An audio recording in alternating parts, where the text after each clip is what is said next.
കട്ടപ്പന കേരളത്തിലെ ഹൈറേഞ്ച് പ്രദേശങ്ങളുടെ ഹൃദയഭാഗത്ത് സ്ഥിതി ചെയ്യുന്ന ഈ നഗരം ഇടുക്കി ജില്ലയിലെ ഏറ്റവും പ്രധാനപ്പെട്ട വ്യാപാര കേന്ദ്രങ്ങളിൽ ഒന്നാണ്. ഒരു കാലത്ത് കേരളത്തിലെ മിക്ക പ്രദേശങ്ങളെപ്പോലെ നിബിഡമായ കാടുകളും മലകളും നിറഞ്ഞിരുന്ന ഈ പ്രദേശം ഇന്ന് ജില്ലയിലെ വളരെ പ്രധാനപ്പെട്ട വാണിജ്യ തലസ്ഥാനമായി മാറിയിരിക്കുന്നു. സമുദ്രനിരപ്പിൽ നിന്ന് 700 മുതൽ 1200 മീറ്റർ ഉയരത്തിൽ സ്ഥിതി ചെയ്യുന്ന ഈ പട്ടണം പ്രകൃതി മനോഹരമായ മലനിരകളാൽ ചുറ്റപ്പെട്ടതാണ്.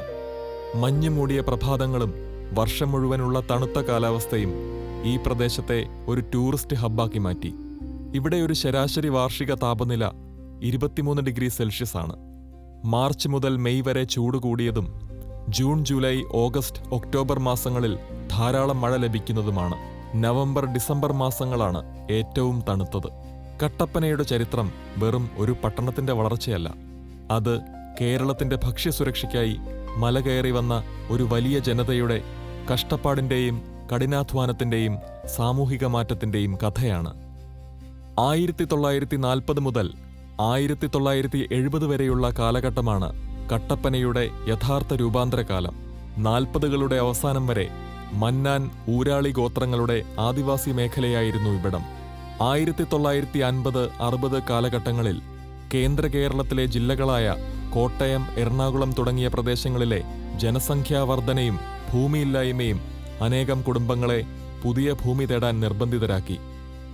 കോട്ടയം, പാല, മണിമല, തൊടുപുഴ, മൂവാറ്റുപുഴ, ചങ്ങനാശ്ശേരി, കാഞ്ഞിരപ്പള്ളി തുടങ്ങിയ പ്രദേശങ്ങളിൽ നിന്നുള്ള ക്രിസ്ത്യൻ, ഹിന്ദു, മുസ്ലിം കുടുംബങ്ങൾ കയറ്റിറക്കമുള്ള മലവഴികളിലൂടെ ഹൈറേഞ്ചിലേക്ക് എത്തിത്തുടങ്ങി. അവരുടെ മുന്നിലുണ്ടായിരുന്നത് അനിശ്ചിതത്വം മാത്രമായിരുന്നു. കാട്ടിനുള്ളിലൂടെ കാൽനടയായി സഞ്ചരിച്ച് ഭൂമി കണ്ടെത്തി അത് കഠിനാധ്വാനത്തിലൂടെ കൃഷിയോഗ്യമാക്കി മാറ്റി. അക്കാലത്ത് ഇവിടെ വൈദ്യുതിയില്ല, ആശുപത്രിയില്ല, സ്കൂളില്ല. മഴയിൽ ചോർന്നൊലിക്കുന്ന കെട്ടിടങ്ങൾ, രാത്രിയിൽ വന്യമൃഗങ്ങളുടെ ആക്രമണങ്ങൾ, മലേറിയ പോലുള്ള മാരകരോഗങ്ങൾ എന്നിവ കാരണം ആദ്യകാല കുടിയേറ്റക്കാരുടെ ജീവിതം ദാരിദ്ര്യവും കഷ്ടപ്പാടും നിറഞ്ഞതായിരുന്നു. ആ തലമുറയുടെ കഠിനാധ്വാനവും കഷ്ടപ്പാടുമാണ് ഇന്ന് നമ്മൾ കാണുന്ന ഈ നഗരത്തിന്റെ അടിത്തറ. ഏലം, കുരുമുളക്, കാപ്പി, കൊക്കോ, ജാതി എന്നിവയാണ് ആദ്യകാലത്തെ പ്രധാന നാണ്യവിളകൾ. നെൽകൃഷി ചില പ്രദേശങ്ങളിൽ വിളയായി ഉണ്ടായിരുന്നുവെങ്കിലും വ്യാപകമായിരുന്നില്ല. 1980കളിലെ പെപ്പർ ബൂമിനോടുകൂടി വളർച്ചയുടെ വേഗത ഉയർന്നു. തണുത്ത കാലാവസ്ഥയും ഈർപ്പവുമുള്ള മണ്ണും അനുയോജ്യമായപ്പോൾ ഏലകൃഷി ഈ പ്രദേശത്തിന്റെ സാമ്പത്തിക നാഡിയായി മാറി.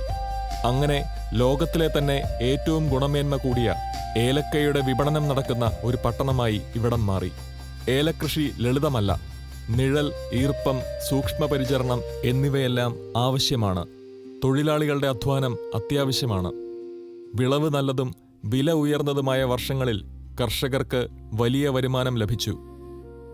ആ വരുമാനം വീടുകൾ പണിയാനും കുട്ടികളെ പഠിപ്പിക്കാനും കടകൾ തുടങ്ങാനും വഴിയൊരുക്കി. ഏലക്കയുടെ വിലയുയർന്നാൽ കട്ടപ്പനയിലെ വിപണികൾ സജീവമാകും. വിലയിടിഞ്ഞാൽ ആശങ്കയും കടബാധ്യതയും വർദ്ധിക്കും. കട്ടപ്പനയുടെ സാമ്പത്തിക ഹൃദയമിടിപ്പ് ഏലക്കയുടെ വിലയോട് ചേർന്നതാണ് എന്നത് അതിശയോക്തിയല്ല. കൃഷി മാത്രം ആശ്രയിച്ചിരുന്ന പഴയ തലമുറയുടെ പിന്നാലെ വന്ന പുതുതലമുറ പല വ്യാപാര മേഖലകളിലേക്ക് നീങ്ങി.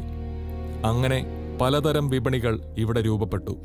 കൃഷി അടിസ്ഥാനമായിരുന്നെങ്കിലും ഈ പുതിയ മാറ്റങ്ങൾ ഈ നാട്ടിലെ സാമ്പത്തിക വളർച്ച വേഗത്തിലാക്കി.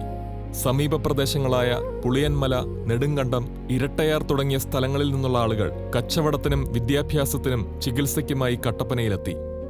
അങ്ങനെ കട്ടപ്പന ഹൈറേഞ്ച് മേഖലയിലെ വ്യാപാര കേന്ദ്രമായി വളർന്നു. 2015-ൽ കട്ടപ്പന മുനിസിപ്പാലിറ്റിയായി ഉയർന്നത് നഗരവികസനത്തിലെ പ്രധാന ഘട്ടമായിരുന്നു. ഭരണപരമായ സംവിധാനങ്ങൾ ശക്തമായി. റോഡുകൾ വികസിച്ചു. മാലിന്യ നിർമ്മാർജ്ജന സംവിധാനങ്ങൾ മെച്ചപ്പെട്ടു. നഗരസൗകര്യങ്ങൾ വർദ്ധിച്ചു. എന്നാൽ അതിനൊപ്പം വെല്ലുവിളികളും ഉയർന്നു. കാലാവസ്ഥാ വ്യതിയാനം ഏലകൃഷിയെ ബാധിക്കുന്നു. തൊഴിലാളിക്ഷാമം വർദ്ധിക്കുന്നു. യുവജനങ്ങളിൽ പലരും നഗരങ്ങളിലേക്കും വിദേശത്തേക്കും മാറുന്നു. കൃഷിയിൽ തുടരാൻ തയ്യാറുള്ളവരുടെ എണ്ണം കുറയുന്നു. ഇന്നത്തെ കട്ടപ്പനയിൽ സൂപ്പർ മാർക്കറ്റുകളും വാഹന ഷോറൂമുകളും വിദ്യാഭ്യാസ സ്ഥാപനങ്ങളും ആശുപത്രികളും നിറഞ്ഞിരിക്കുന്നു. ഡിജിറ്റൽ കാലഘട്ടം ഇവിടെ എത്തിയിരിക്കുന്നു. ഇന്റർനെറ്റ്, സോഷ്യൽ മീഡിയ, പുതിയ സംരംഭങ്ങൾ എല്ലാം നഗരത്തിന്റെ മുഖം മാറ്റുന്നു. കുരിശും ഓംകാരവും ചന്ദ്രക്കലയും പ്രതിഷ്ഠിച്ചിരിക്കുന്ന ലോകത്തിലെ ഏറ്റവും ഉയരം കൂടിയ ഗുരുദേവ സ്തംഭം സ്ഥിതി ചെയ്യുന്ന ഇവിടെ ആദ്യ തലമുറയുടെ കഠിനാധ്വാനം, രണ്ടാം തലമുറയുടെ വിദ്യാഭ്യാസം, മൂന്നാമത്തെ തലമുറയുടെ ആഗോള സ്വപ്നങ്ങൾ എന്നിവ എല്ലാം കൂടി ഇഴുകിയ ഒരു സമൂഹത്തിന്റെ യാത്രയുടെ മുഖപത്രമാണ്.